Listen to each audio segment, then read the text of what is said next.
Today, we have 23 foods that you can stock up on that you don't have to worry about expiration dates. They're considered forever foods. Hello, everyone, and welcome to SuttonsDaze. If you're new here, my name is Lisa. I am a pantry geek. Yes, I am. And we are all about pantry preparedness.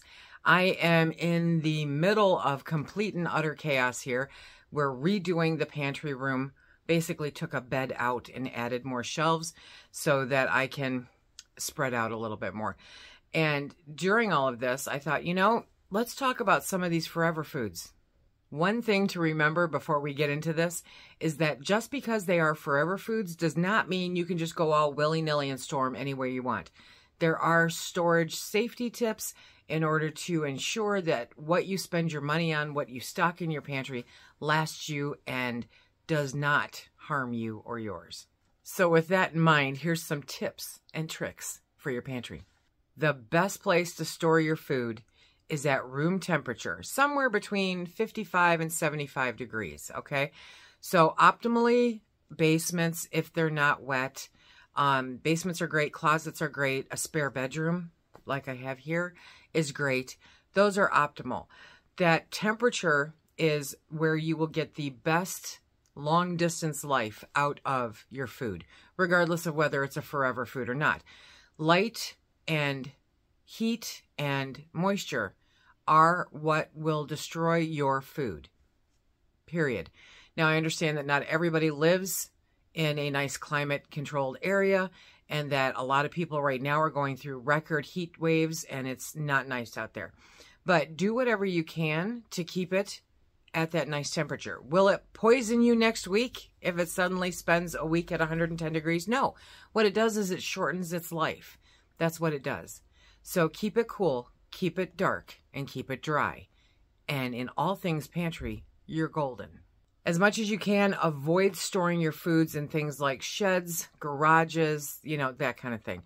Number one, it really opens it up to a larger potential towards bacteria than your house does, theoretically. And also it invites more pests. So those can be huge problems in addition to the potential heat. If you've ever walked into a closed up shed when it's 100 degrees outside, you know how bad that is. That just shortens the life of your food. So it's not a great place to be, whether it comes to temperature and longevity or pests. Mylar bags are your friends. They really are. Once you bring home whatever that is. Now, a lot of people go by the theory that if it's grains or pasta or, anything like that, to stick it in the freezer. I never put rice in the freezer because I don't want that moisture introduced. What I do want to do is make sure that I am removing all of the oxygen. Nothing survives if there's no oxygen. So, for me, I skip the freezer. I absolutely do. I have never, knock on wood, had an issue with that because the freezer is doing the same thing that the lack of oxygen is. And sometimes all it does is put them to sleep. It doesn't necessarily kill them. And I'm not a bay leaf fan, so stop telling me about bay leaves, okay? But what I do is I remove all of the oxygen. So if I am bringing rice into the house, I take the rice out of the container that it's in, and I put it into Mylar bags, or I put it into glass jars, and I vacuum seal it. I want to make sure that there's no moisture. With Mylar bags, oxygen absorbers are fantastic when you're dealing with things like grains, rice, pasta, flour. Yeah, I mean, any number of things. No sugar, no salt, because it will turn them into bricks.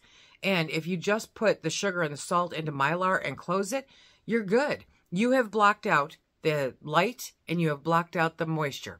And then you take those Mylar bags and you put them into buckets. Sugar is the perfect example of this. I am sitting here on over 200 pounds of sugar. Now, half of this is in the 5-gallon buckets with Mylar bags inside of it, and half of it is not. I have gamma lids on them. I'm in and out of them. It will take me a year to go through probably 50 pounds, depending on how much baking I'm doing. But they're good and they're secure in here, so I'm happy. They're in the house. I'm happy. But anything longer than a year, definitely you want to make sure that it's in Mylar. It adds a little bit of expense to the storage, but it secures your food. If you are buying commercially ground flour, then the rule of thumb is to put it in the freezer. I don't have a problem with this. I actually don't normally do it because it's not around that long for me. For my long-term stores, I have wheat, and for that, I use Mylar bags and oxygen absorbers in 5-gallon buckets. See the redundancy here? But if you take your bags of commercially ground flour and you put them into the freezer, leave them in there for like a week or so if you've got room, bring them out, let them sit at room temperature for a few days, make sure all the moisture is out of there, okay? And then you can bag it up, box it up, do whatever you do, and put it away. You want to make sure that, again, it is airtight, rodent-proof, insect-proof, all of that fun stuff. This is not just something that you purchase. This is not just something that you purchase, stick on a shelf and say, okay, I'm good, done. No, only buy what you eat what you buy, rotate through it. Just having it on the shelves does nothing for you. Absolutely nothing. Because if it goes bad and you're not rotating through it, you won't know until it's too late and that emergency hits. Your pantry needs to be someplace that you visit regularly. I'm in here every single day. Granted, it's my happy place. Get in there, move stuff around, look at it, use it. It's not a diamond. It's something that you need and something that you need to keep track of. A lot of people will tell you to just stock your food and not tell people about it. This golden rule of keep your mouth shut so that everybody doesn't know what you've got in case the world ends and they all show up. You know, it has its merits. It really does. Now, I share with you because it's a learning moment and it's a chance for you to learn different things that I do to hopefully inspire yourself. So leave me alone. I know what I'm doing. We have 23, ready, 1, 2, 3, 23 foods that are essentially forever foods. The first one is honey. I know you've heard this before. Real, honest-to-goodness honey, not the stuff in the little plastic bear at the grocery store. Real, honest-to-goodness honey. It's going to cost you. It ain't cheap, okay? But it will literally last you forever. I make it a point to buy a quart of it every single year to stick on my shelves so that in the future, I know that I will always have something to sweeten with, okay? It's also fantabulous for healing wounds. Honey, the real stuff. Sugar, sugar. Okay, I'm not going to sing to you. Sugar is a forever food. If it's stored properly, it will literally last you forever, okay? Decades. So, why do I have 200 pounds of sugar in my pantry? Because it lasts forever. So if you want to hedge your bets on some of this crazy weather and the crazy prices that we're dealing with, get yourself some sugar, but store it properly. Apple cider vinegar. Yeah, I know. Vinegar is a forever food. I was so stoked to find this out, and that apple cider vinegar is. Obviously, I hope, obviously, you want to buy a good quality apple cider vinegar, okay? The ones with the mother in it, the whole deal. But get yourself a good vinegar and put it up. Even if it's not a great vinegar, a good vinegar will last you for quite a few years. Over a few years course, say 5, the acidity level might lower a little bit, but not enough to be concerned about. And it's so useful for so many things. Apple cider vinegar is one of those things that like cures the heat of the sun, according to the internet. So check into apple cider vinegar. It's a great thing to stock up on. Pure vanilla extract, not imitation. Put that stuff away. Now, if there is somebody in your household that has issues with alcohol, then obviously this will be an issue, okay? But real vanilla extract is made with alcohol, and it lasts forever. So get yourself some vanilla beans, a gallon jug, okay? Put some booze in there, booze of your choice. Put it in a dark corner in the back of a closet. Make yourself a note to check on it every now and then. You will have vinegar. You will have vinegar. You will have vanilla for a very long time. Maple syrup. Not Aunt Jemima. Not that sugar-free stuff. None of that stuff there. Real honest-to-goodness maple syrup, which I know that stuff's expensive, okay? I mean, for just a regular-sized bottle, it's like $20. It's expensive, but it quite literally lasts forever. And so if things are going south and the world is turned upside down and, you know, you just need a little comfort food, maple syrup will make your life a whole lot better. Salt is another one of those forever foods. It's not really a food. It's a condiment. It's a spice, whatever. But it's salt, okay? I purchased a 50-pound bag of salt about 6 years ago. I haven't used an eighth of it, okay? But I literally have salt forever. I put it not only in Mylar, but I also put it in glass jars. So I've got canning jars, canning jars like these, filled with salt. I just put them back on the shelf. They're good. They're marked salt. They're airtight. Nothing can get into them. They're perfect. No oxygen absorbers. You'll have a brick. Cornstarch. Say what? Yes, cornstarch literally will last forever. So if you find a good sale, grab it. Okay, ignore the Best By dates, all that other stuff. Cornstarch is fantastic. And you can do so many different things with cornstarch, right? It will be a great addition to your pantry if it's something that you use today. If you don't use it today, don't worry about it. Look it up, see what it does, see if it's something that you want to add to your pantry, and then repackage it. Because most of the time, the packaging is not that great. So repackage it into mason jars or whatever. It lasts forever. Gravy for the world. I mentioned I don't necessarily stockpile commercially ground flour. However, I do stockpile wheat. And there's quite a few 100 pounds of wheat in my house. And I do that the same way as I do anything else. I take the wheat, I put it into Mylar bags inside of a bucket. I vacuum seal it tight so that anything that was possibly in there still thinking about doing anything is toast. I put the lid on it and I put it up. And I rotate through it. So wheat berries, wheat, okay, is not only good for grinding and making bread, which I do highly recommend. Nobody needs Wonder Bread. It's also edible the way that it is. You take it and you soak it. It's a cereal. It's all kinds of stuff. Sprout them. You can make all kinds. It's fantastic, okay? So check out the different kinds of wheats that are out there. Do a little homework, okay? And I'll put a link down below for the difference between the hard and soft and red and white and all that. I'll put a link down below for that. But wheat, it's great. Coming in at number 9, add a little flavor. Soy sauce doesn't go bad. Soy sauce doesn't go bad. Does that just make your life a little bit better? I know it made mine a little bit better. Soy sauce does not go bad. According to the USDA and the U.S. Food and Drug Administration, white rice will last 30 years. White rice, not minute rice, okay? White rice. Now, we really like brown rice better. I totally get it, okay? But white rice lasts 30 years. I probably have 200 pounds of white rice for somebody who eats very little white rice, but I'm going to make sure that we've got it because it does extend your food. So if I'm cooking for a large group or something, I will use the rice to extend the meals so that there's more caloric intake, it's good for you, and life is a little bit tastier, okay?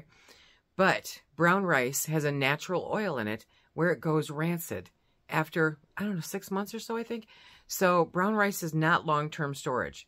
Have the brown rice today, but for your long-term storage, get the white rice. Here's one that caught me off guard. Totally. Powdered Jell-O. Powdered Jell-O. During the pandemic, it was actually kind of hard to find Jell-O. It was. But I had a stockpile of it, and it's a simple, easy treat. It's got protein, okay? It's actually good for your joints and everything. It has flavor, okay? And when you add it with some other things, now, are you a fruit in your Jell-O or don't put fruit near my Jell-O kind of person? Let me know in the comment section down below. But we like it both ways. We like Jell-O. So Jell-O will actually last for decades, unopened, on your shelf. Just like the apple cider vinegar, the white distilled vinegar will last decades, literally decades. So feel free to stock up on it because pickles are important, but so is cleaning. It's very good for cleaning. Vinegar is one of those things that has a multitude of uses. It's a base ingredient for a lot of different things, and it's a good thing to have around because prices have been creeping up. Okay, I know we're all super healthy here and everything, but corn syrup. Corn syrup kind of falls into the same category as maple syrup and honey. Number one, it's a forever food, okay? But in addition to that, it makes life a little bit sweeter. And when times are tough or caloric intake is needed, Corn syrup. It's a good thing. Okay, here's where the party is. Hard liquor. Your hard liquor will last forever, okay? Now, I'm not talking about rum chata, okay, or Bailey's. I'm talking about whiskey, vodka, gin, you know, those. Those will last forever. Not only are they good to drink, but they're great medicinally for cleaning a wound. They're great for creating tinctures, very important, and they are great for creating extracts. So your hard liquor, go ahead and buy it because it will last forever. However, I do highly recommend getting it in glass bottles, not plastic. Beans, baby. I know there's a whole bunch of you out there that are like, I don't eat beans. You need to start eating some beans. Give them a try. Find different recipes. We'll work on something. But anyway, beans and lentils will last forever if they are kept in the proper environment. Once again, dry, dark, cool. You're good. Beans have been known to last 30 years. Do they get a little harder to rehydrate the older they get? Yeah, soak them longer. Okay? They still have all the nutrients. They still have all the fiber, all the protein. They are still super good for you and a great meat replacement if you can't get any meat. Beans are a wonderful, wonderful thing. There are a multitude of different ways to use them. You guys saw, I mean, I turned lentils into like a tortilla bread, right? Super good. I mean, like super good. So beans, they last a really long time. Like if you fill a 5-gallon bucket, by the time you empty it, you might learn to really love them. Powdered milk. My good friend Jan, she gets commodities and she doesn't do the powdered milk. And so she's always like, I saved you powdered milk. I'm always like, I'll take it. Because in the bags that it comes in, it's perfectly good for a really long time. Powdered milk, fat-free. With the fat, it doesn't have the shelf life, okay? Because fat goes rancid. But the fat-free powdered milk, it'll last you forever. Stack it up, pile it up, figure out how to use it. It's good. Instant coffee, tea, and cocoa. Those will last you forever. Keep them airtight, okay? Don't let the air get to them. Don't let the moisture get them. Don't let the light get them. And they will last you forever. I love that because who during an emergency situation doesn't just want a warm cup of, oh my gosh, make me feel good, right? Cocoa, tea, coffee. Those all three hit the bullseye. Baking soda. I may have to do a whole video on baking soda. Baking soda has so many uses. So many uses, okay? It is not only good for baking and cooking. It is good for removing acidity from tomatoes. It is good for brushing your teeth. It is good for doing your laundry. It is good as a cleanser. It's not abrasive. If you have a pool, it's good for your pool. Baking soda. Sam's Club. Under $10 for 13 pounds. Okay, it's good stuff. And it'll last forever. By the way, it puts out fires. Instant Bullion. Instant Bullion. Yes, I know. It's got a pretty high salt content, which is probably part of it, but Instant Bullion will literally last forever. So if you get those little cubes, you know, just take those little cubes out, put them into a glass container or Mylar and seal them up tight and put them away. Because of the salt content, do not use oxygen absorbers. However, you can just throw them in there, leave them airtight and put away, and they're great. Add one of those with some rice and you'd think you'd gone to heaven. Dried corn is the bomb. Dried corn. Yes. Dried corn is a forever food. It will literally last forever and still be edible. Dried corn. Pure, unsweetened, powdered cocoa will last forever. I have jars of it on my shelf, okay? It will last forever. Perfect thing because I don't know about you, but brownies make the life a better world to live in. They really do. Potato flakes. I bought a bunch of potato flakes, I don't know, 8 months ago or so, and repackaged them all.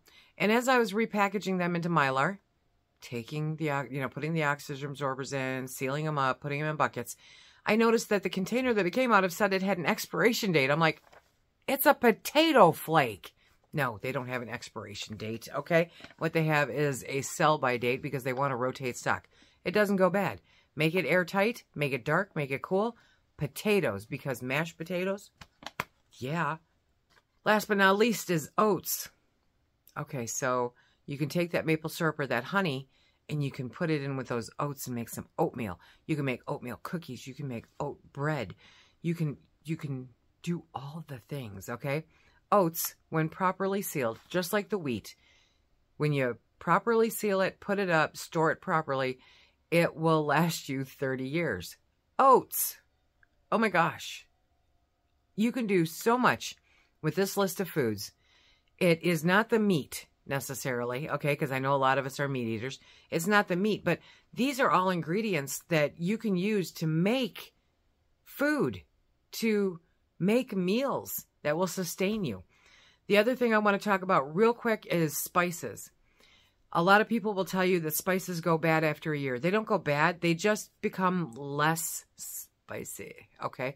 If you can buy them in bulk, as far as I'm concerned, salt, pepper, garlic, and cumin are all I need for the rest of my life, okay? But I have a whole bunch of different spices.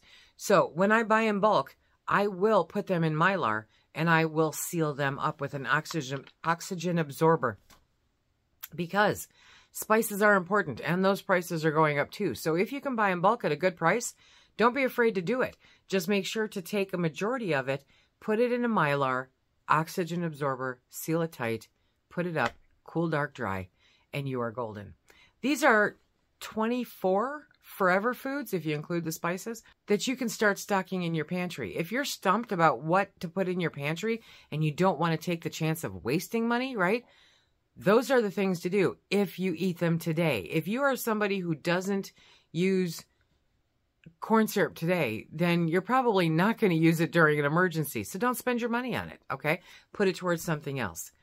You can do this. You can build up a pantry that will see you through all of the good and the bad and the ugly times coming down the pike. For more ideas on how to stock your pantry, check out this video right here.